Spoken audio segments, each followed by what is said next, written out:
What's going on, YouTube? Back with another video for you guys. In this video, I want to talk about why did I become a prepper and what got me into prepping. Now, before I was a prepper, I used to think preppers was just crazy overreactors who just took the world way too serious. I thought there were a bunch of ex-military and ex-police people who just thought the end of the world was coming, and I didn't really take prepping serious until 2019. I started to see a lot of things in the world change. Back in 2019, I was 18 years old, so a lot of things were actually becoming more serious to me. I actually opened up my eyes. I started seeing prices change, started seeing a lot of virus talk. I started seeing a lot of things that the average 18-year-old didn't care about. And before that, I was just really naive. I used to see preppers. I used to hear about prepping channels. There used to be a TV show about prepping and all of that. And I just thought it was foolishness. It was nonsense, because a lot of these preppers, it just end of the world, end of the world, end of the world. There was ever no solution to it. They just say prep, prep, prep. But at the end of the day, I just thought, well, we're all gonna die, so who cares how we die? But my mindset actually changed, and I said, okay, 2020 is when I really took things serious because of that whole thing that happened over there. You know, I'm not gonna say it, but the world was going crazy. People were fighting in stores for supplies, and I'm just like, ooh, I really don't want to go ahead and be one of those. But I did hear it before that, and I did prep beforehand. I was getting a little thing slowly by slowly. You gotta understand, when I was working, I was getting these checks. They were small checks, but I was taking a little small proportion, and I was like, okay, just to be safe, let me just get a little things, and I'm gonna explain how I was doing that. So if you watch my first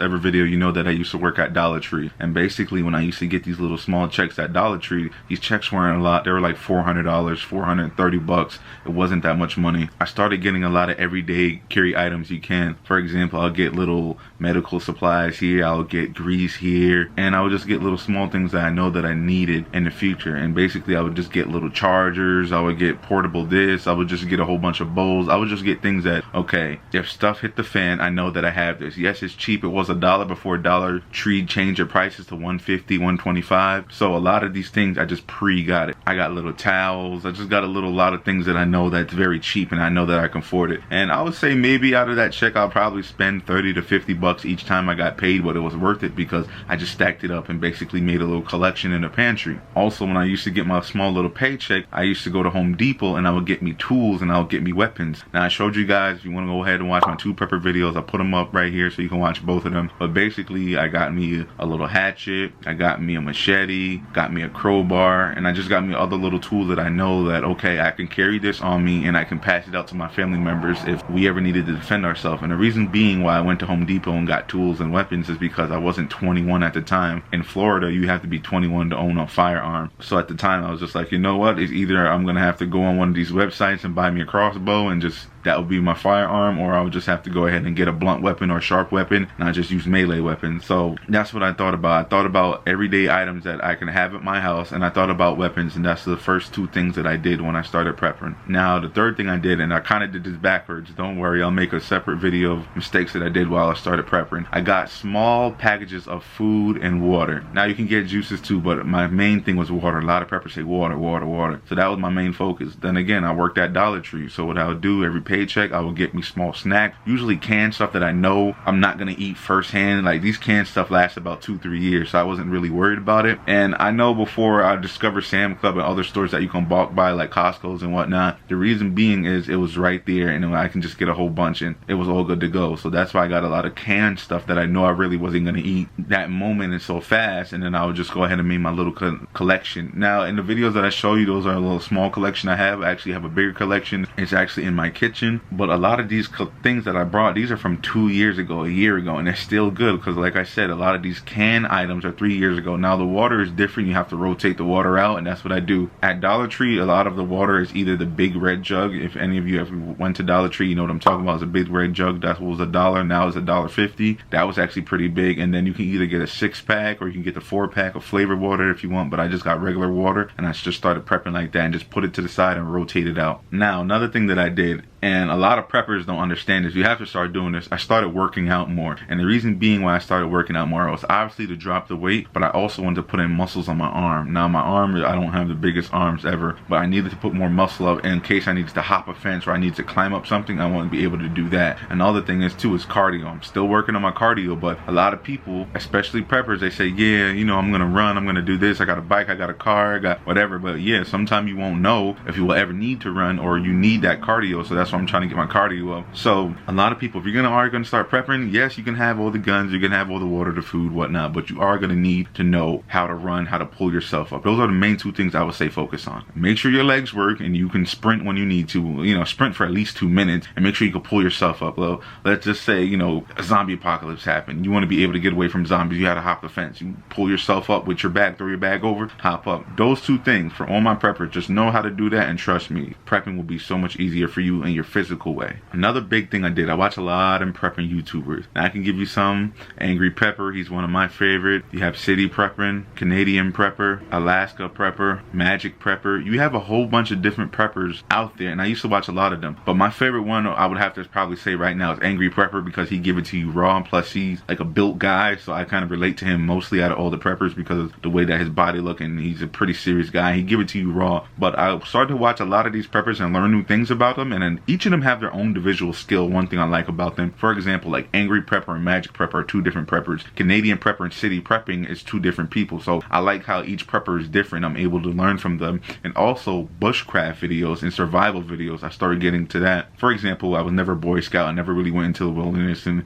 do all that hand stuff. So now that I'm actually able to get on YouTube and learn a lot of these things, is actually cool. I even brought a prepping book. I never showed you guys, but I do have a prepping book, and I'm able just to read a lot of these stuff that if I was trapped in the wilderness, I can make trap. I can go ahead and scout animals and just scout footprints and do all that. So I'm just learning little by little. Now I'm not saying I'm the best prepper out there, but what I am saying is I know what to do. I know that, all right, I got to do this, I got to do that, and do this. And I even watch some scenario videos on YouTube as well, like zombie apocalypse. You know, that will probably never happen, but if it is, I will know what to do, where to hide, and stuff like that. I watch a lot of things. What about a riot? You know, you've seen what happened in 2020 with them BLM riot. You know, what to do if some people are trying to raid your house. You know, I didn't know about sandbags. If you buy a bunch of sandbags and put it against your walls, that the sandbags can stop the bullets. Like stuff like that is so cool. I know I learned a lot of things, and that's why I get into prepping, because you're not going to use a lot of these stuff, but it's good to know it. You understand what I'm saying? So that's what really got me into prepping. Also, I just thought about me and my family. Like, for example, let's say stuff hit the fan. Here in Florida, we have a lot of hurricanes. I know that I have backup food, I have backup water, and I have a backup power system.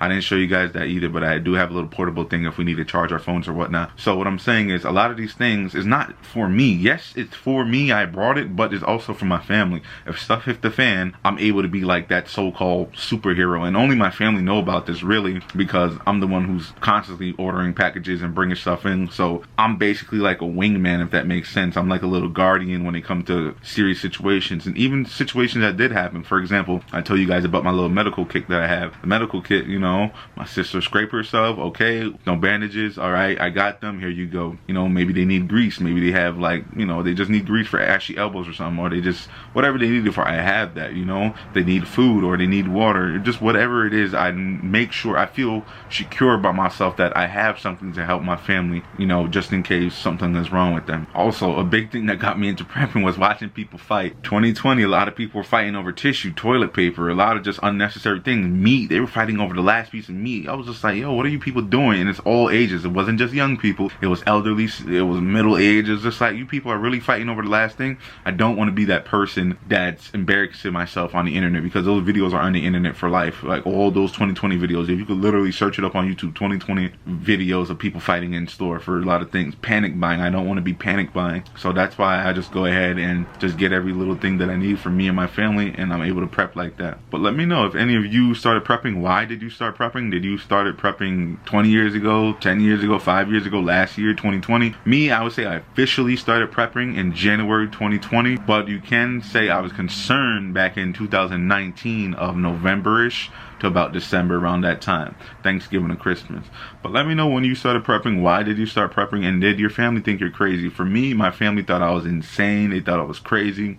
They were telling me like, don't do this, don't buy that. And what's really shocked my family, why they were just like, don't do it, is when I went ahead and got rope. I got rope because I thought of a situation, maybe there's a house fire. We live pretty far up. Like if we fall down, we could probably sprain our leg or break our leg. When I got rope, they thought I was insane. They're like, oh, you're gonna hang yourself? I'm like, no, I'm not gonna hang myself. I'm not gonna hang nobody. This is so I can tie it to something in case we need to rappel down and everybody can go ahead and get down. I got like 4 pairs of gloves, so you know we don't hurt our hand, burn our hand when we're sliding down the rope. Just stuff like that. My family just think I was crazy, and they just thought I was just watching too many YouTube videos and telling me you know, I'm a madman, and I'm like, I'm not a madman. I know what I'm doing. I'm not crazy at all. But yeah, 2 years later, believe it or not, a lot of them are actually starting to come around, especially my mom. My siblings, they still think I'm crazy, like, man, nothing's gonna happen, you just bugging. And I'm like, oh, you know, you might think I'm bugging, but it might save us one day, you know? So yeah, that's what really got me into prepping. I really love myself. I love my family. I want to live as long as I can. I don't want to go out like a sucker. I don't want to be fighting in the store, and I damn sure don't want to be somebody who's just on the street saying, can you give me some food? Can you give me some water? I don't want to be that person. I want to be that person where it's just low key and nobody knows that I have all this stuff. But yeah, I've been rambling a lot. Like I said, leave your stories down below. What made you become a prepper, and how did you become a prepper, and how long you've been a prepper? But yeah, that's all I really got to say for this video. Make sure you stay humble, make sure you stay safe, and make sure that you stay positive, and peace out.